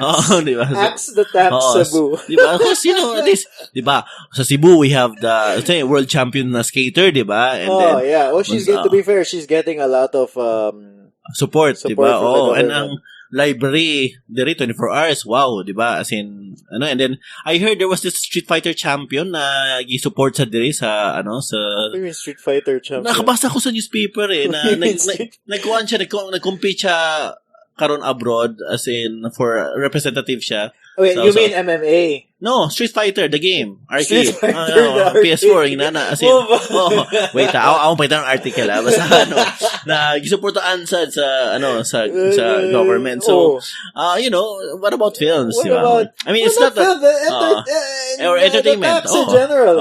Make it the same as the rest of the Philippines. Somebody explained to me why it was big. I forgot lang why. Some political thing again, has nothing to do with entertainment. Probably another political thing. Or ba sinakita na example, tanong siya big studio movie na naku lagi ilang kita, mga inana ba di sad? Or I don't know. I think I don't really know the story. I forgot, but I think it has it probably has nothing to do with entertainment and then just this regionalized, because obviously it's regionalized because it's Cebu only. Diba? So I don't know. So, mauna siya. I think to be progressive, I think siguro a little bit of support from the government and from all sectors na, na di lang kayo siya taxing na di bitaw ka mo suffer for your art. Diba? Yeah, well, you're already doing that even without the tax. Yeah, but don't suffer more. So, speaking of suffering, tell me about this Berlinale. Berlinale. Berlinale Talent Campus is is one of the biggest film festivals sa world, and nano sila Talent Campus. They call Berlinale Talent Campus na if you get selected, lupad ka sa Berlin and you get to interact with a lot of filmmakers from all over the world. Last year, I think nag-acting workshop si Meryl Streep nga to. Really? So, wow. And I've been applying for it for how many years? Sige ka recheck. So, ano pa ba gusto niyo sa akin? So, but, I mean, ako ang mantra lang yun is mo try lang yun ka, mo apply ka, at least, na ni-try ka sa hinana. I mean, katong mga ni-pitch ko before, mga random submission lang to na ako lang i-try. So you pitch, when you send them a letter, or something? Kwan siya more siya, technically, it's an essay writing contest ang really? Ang pag-apply ani mga nakuha. So, mga lisod sa mga questions na kanang mapuga sa imong utok bitaw. Sa ano yung pagtubag na statement like, what can you do to help the world cinema? Mga ang dating So, nakuha niyo mga ito like napay question na write your own question and answer it. Right, that's what they should come out for in this universe next time. What's your question and answer it, diba? So, pero I'm sure to their fault. I mean, they receive like over 3,000 applications every year. So, pero mo lang na tanan akong friends nakasud na ako na lang wala. So, may nako yung na insecurity. Am I not good enough? So you send them some every year. Oo, bisa kung sala ako ipasen nakuha na yun. Pero like sa ubang mga application like sa Singapore makasuod ko like yeah I'm the greatest di ba pero makakuha lang sa imong ego sometimes na why can I not crack you di ba? You always want that one thing that you can't have. Di ba so more love so siya but well I mean never hurts to try until ato tanaw kung asa ang limit na kuan. Kay si Kid Delguero nakaato siya last year. Amo ba? Oo, di ba? Di ba? What do you have? Di ba? Tanong ko sa yung IG story. Hello. Anaan ko mag-fur coat. Kay Bugnong to. The social media envy is real, ha? Di ba? Oo. Kanang yung social media. So, mo to siya pero someday I hope makasud ko someday na Also, na ako insecurity. I'm just a comedy director. I have this group of friends sa Manila, si Joel Ferrer, Mick Vergara, Miko Livelo, and every time magkita kami, more like, well, still doing comedy, I see. So, we're kind of mag-low form of entertainment ba? Di mi pang art house. You and I know that's not true. Yeah, but running joke lang na mo ba? Still doing comedy, I see. And yeah, makita na mo si Mick Red, nagdag trophy, more like, doing comedy. Di ba? So Vic, what are you doing to, keep your hopes up and continuing to trudge forward? Well, di ba ko I mean, the Bernal is just a small thing. Murag, siguro on a Wednesday, magunahon na ako, pero the rest of the day, okay naman ko. Like, I have, na ako yung mga projects, na ako yung mga upcoming na mga series, may nana. So, yeah, can you talk to me about that series that you're... Jan and Martian. Yeah. Jan and Martian is a series created by Joma Labayan, friend ko. And it's produced by Project 8 Corner San Joaquin, which is a production nila Direct Antoinette Hadaone and Direct Dan Villegas. So they got me to direct for this series. Basically, ang story niya, there's this alien girl na si RC Munoz na nag-escape sa planet Mars kasi di siya gusto magpakasal sa usad ng taga-Pluto. So, nag-escape siya, napunta siya sa Earth, and na-meet niya si Pepe. And somehow, murag, nagubay ang spaceship or something, so they have to find a way to get a spaceship ba para makaalis na sa si RC. Ang name niya is Martina. So, pero in the process, they fall in love, may nana. So, pero na siya mga comedy hijinks na fish out of water story of a Martian na nasa Earth. And what's normal sa Martian isn't normal sa Earth. Like, for example, the way Martians mo transfer information, chulaon kanila, may nana. So, and then, ang tawag nila is interlock oral transference or IOT. Ang tawag nila sa inana. So, that's your piece of Cebu. Diba? So, tanawin yung trailer, nasa trailer, na gusto ko lang mag-iyot. Mukha si RC. So, and, they fall in love, and, between, murag the series asks the question, wherever you are in the universe, there's someone for you. Like, there are many fishes in the sea.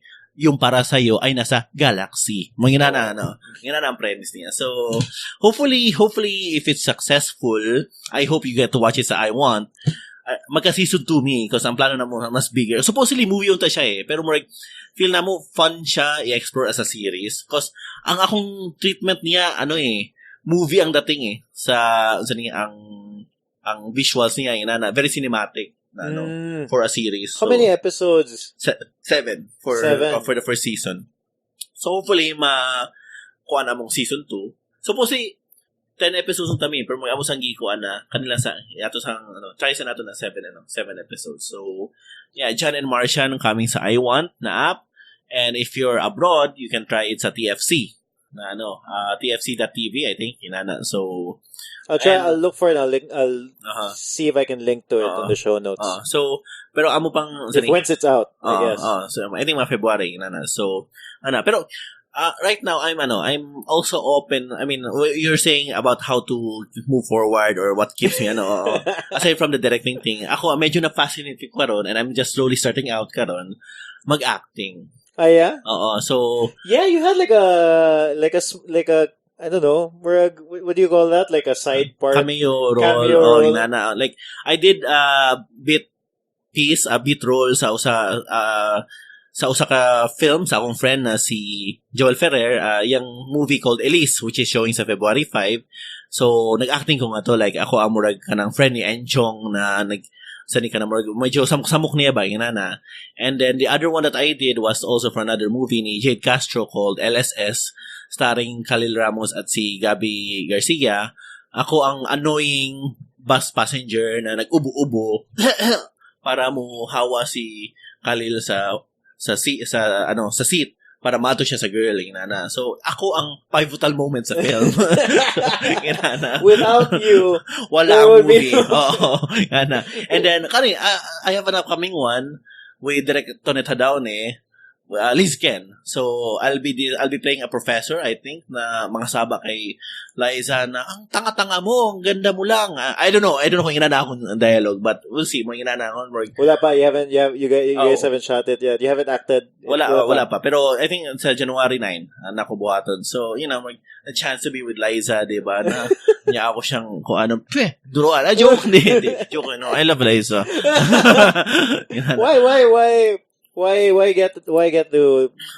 Why start doing that? Paano ba? I'm sure it's a lot of fun. A lot of fun. Aside from being a fame whore, siguro, I get to see another side sa production and siguro from an actor side. Yeah, that's true. Kay nag-acting workshop ko recently, nag-try ko mag-acting, and medyo I'm having fun with it. So, and I'm even thinking of mag-join of improv acting workshops. So, wala. I mean, and I think it will help me better as a director if I know how to act like an actor. So, muna siya. Akong side. Well, I don't want to take up too much of your time, Is there anything you want to add? Well, my wish list and hopes for Cebu filmmaking scene. Do it. Siguro na-mention na ako ganyan be collaborative, always help. Pero, iwas na to sa exploitation, talk about that. I read an article, you mentioned that in Cebu Daily News. If this was your quote, not to mention stories I heard about exploitation, like mangita sila og way nga dili sila makabayad sa production, mangita og bikil or sayo para dili makabayad. Mangina na luisad ba na at least luisad ang creative na at least kung say na tabang or something, at least klaro ang storya, may nana ko sometimes na i-treat ang creative as a employee, dili collaborator, dili siya equal, ay nana. So at least man lang respect sa creative sa cause di wala maging creative. So at least I mean to be honest, ako I started out sa kanang inana na siguro sa mga early productions na dili paid well ang mga tao, mga inana. Pero at least, somehow, respect ka sa tao and let them have fun, let them enjoy the process. Dili nimo dauton nila, dili mo sila dauton, inana, or don't make them experience na more hell, bitaw. At least, make it up to them to be nice to them, to be helpful, to be very, open, collaborative. And I think also I think a lot of people, especially if they don't have that much experience working with creatives, they treat it like a factory. Di siya factory eh. Yeah, like you're supposed to produce this work. And then how come it's not yet produced? No?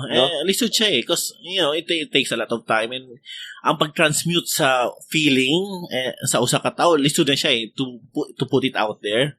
And and like the added stress pa bitaw na ang pagtrato sa imuha more like sa factory bitaw. And I just hope na they'll be given more consideration in terms of respect, because I've heard na ubang production din na kuan lagi hibuhat Bisaya na salida na pero gidisrespect na ilang crew, may nana kanang corruption. So this happened in a recent production here in Cebu? Oh wow, ay tunawas aircon ay wait lang.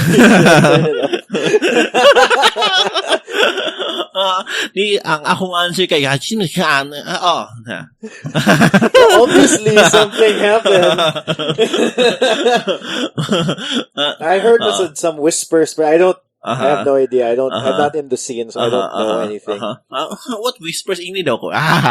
Joke. No, I don't know. But so yeah, and aside from that, I think I really hope that a lot more Cebuanos are open to alternative content, alternative venues, and I think it's and I'm happy because it's happening. Na a lot of people are into it na ganana sila mo explore o manginana, and I just hope it continues and grows, and I hope managhan pa ang mga people who will delve into the creative industry sa Cebu. And talented naman Cebuanos I have to say na if siguro ang if the industry is nara sa Cebu, di siguro ko mo leave. Pero it just turns out akong gusto na sa Manila eh. So, you know. No one can blame. Actually, there have been students who've been asking me, Vic, do I really have to go to Manila to be a filmmaker? Ano ko dili? Okay, bisang asa ka, pwede ka mag-filmmaker eh. Ang ako lang yun is, this is what I wanted. Mao yun akong gusto right from the start. You don't really need Manila. And especially right now, there's a lot of things going on sa Cebu na very progressive and very creative. Ako, it just turns out, mao akong gusto. Yeah. Na may tabo. So, wherever you are, you can really make films. Yeah, because if your whole goal is to make films, then you can do that anywhere. Diba? And I'm always encouraged na shoot in Bisaya. Because right now, I have to tell you, after Hesus, a lot of people are looking for the next Patay na si Hesus. Na well, to be fair, that might be the wrong attitude. You can't make the next Patay na si Hesus, but maybe you can make the next Bisaya. Gakotra ko. Gakotra ko. Pero I mean, people, there are producers who come to me, Vic, nakailaing concept na pwede na to issue sa Cebu. Ako medyo blank akong utok eh. I wanna open it up sa new generation because I wanna know their perspective. Because I already shared my perspective. I'm curious sa next generation. Yeah, then also it's risky for your part, nga Murag. You're just going to do it just because if you don't have the concept right away, you're gonna make a concept just because somebody wants it here. Murag. You know. Pero I can make them the concept right there and there if the price is right. Pero still, I mean, but right now, if you ask me... Add a zero, add 2 zeros. Pero right now, medyo blank yun ako motok. Pero I want to know the new filmmakers because I want to know unsa ilang perspective. Kasi I'm sure na sila bago na perspective eh. And I'm so curious about that. So guys, mga young filmmakers, if you need help sa yung scripts or if you just need someone to talk to, you can talk to me. Where can they get in touch with you? Add me in Facebook, pero medyo puno na akong Facebook eh. So, pwede na sa Instagram, which is X-Gang Leader. And ako Twitter, X-Gang Leader, EX-Gang Leader. Why X-Gang Leader, Vic? I don't know. Pero it's been my thing sa college na, na it's a gang leader, cool. And, but, kung i-search niyo sa Google, murag ang mga mugawas na mga articles kay mga na-priso, but, it's just my thing. So, you gave yourself a question and answered it. Okay. Laino ni mo. Lainte ka. Sige. But still, the one thing that I noticed with you is you're very open to helping kanang people who want to be filmmakers, and really, you're not joking. Like they can get in touch with you on Twitter and Instagram, diba? Pero if medyo tough love akong dating eh, so word of caution na lang sa mga people. I mean, I appreciate people who likes their script na kuaning gyud ba kanang susihon gyud maayo bitaw, because I think my producer Moira always says na ang script more na siya daya mo in the rough eh. Kailangan na mo i-polish and polish and polish at makita ni mo yung shine so na siya. So you're gonna give them real feedback if you can get to it. Real nothing. If they want to. Yeah. If they want to. I mean, there's 2 questions eh. So feedback ko, na ako'y 2 options nimo. Mo feedback ko on things that you wanna hear or ang akong honest opinion. So far, they're taking it well. Ang usa sa akong pinaka, pet project, or I wouldn't say really a pet project, pero he's always been the one who asked me for advice, si Kenneth Dagatan. Kenneth Dagatan is this student from San Carlos Cinema, and he just made his first feature film called Ma, which is available karon sa iWant. It's a horror film, so but even sa yung thesis, ako na siyang gi-destroy og kapila. So, and and it's for the better. I mean, still working on it yet. And katong sama ni tabang po ko. Yeah, that's right. I talked to this kid, his name's Ian Intong. And he asked you one day, he shot this like bike documentary. And then I remember he mentioned you one day. He asked you for advice. So like, well, just for the listener, kanang it's a around Cebu nga loop. He shot it. Yeah, the biking thing. Yeah, you gave him so much input. Yeah, there was a lot of problems with with the film, what he ended up doing was they ended up doing it again. The biking thing.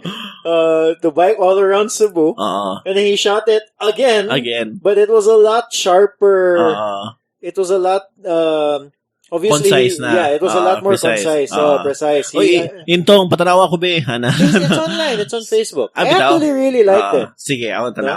It's like a documentary, but me, I like more. To me, it's like bike porn. So I like. That's your thing, na. That's my thing. I get off on so bike anyway. porn. Vic, thank you so much. Sige, thank you, Kaloy. Thank you for being here. So salamat 032 sa never-ending support. Na I remember nakoy article sa My Paranormal Romance before na I think napa siguro I'll link to it. Tambuka pa na ako picture nga to karon di ko mo comment. Mura you karon niwang na ba ako imbes akong podcast maka sense ka ng niwang akong voice. Sige. Salamat, Sir Carlo. Salamat. I hope you enjoyed that episode. I hope you enjoyed that conversation with Victor Villanueva. One huge realization that I got personally from that conversation was that even big things like a movie, a movie has so many moving parts, so many people under it, such a huge production, but even something big like that, sometimes there are last-minute changes, and sometimes those last-minute changes really are for the better. So what I learned was plans sometimes change in the least opportune moment. But if you know that it's for the better, then just do it. Don't get caught up in the sunk cost of your plans. I don't really know if that made sense, but I wrote that down and I thought it was clever. Well, anyway, thank you, Degree 9 Coffee, for sponsoring the podcast. Music from this podcast is Piano March by Audionautics. There are 4 ways to support the show. Become a Patreon subscriber. Head on over to patreon.com/032. In fact, I put a little bit of Patreon-only content there. So in the end of my conversation with Gabriel Wong, he brought a guitar, and then I attempted to play some guitar and have Gabe sing, and basically it ended badly. If you want to listen to that clip, become a Patreon. Head on over to patreon.com/032. Another way to support the show is to buy 032 merchandise at the Assembly Online or in all our 032 stockists. The third way is to share this episode on social media. And the fourth way is to leave a rating on iTunes. This allows us to continue doing the show. And if you think this show does something for you, contributes to the betterment of your life, contributes to the betterment of the creative community, to the creative culture here in Cebu, here in the Philippines, then I urge you, support the show in any of those 4 ways. Patreon, or buy stuff on the Assembly Online or 032 Merc, or share the episode on social media, or leave a rating on iTunes. All of those things help. I'll see you next Tuesday. Ciao.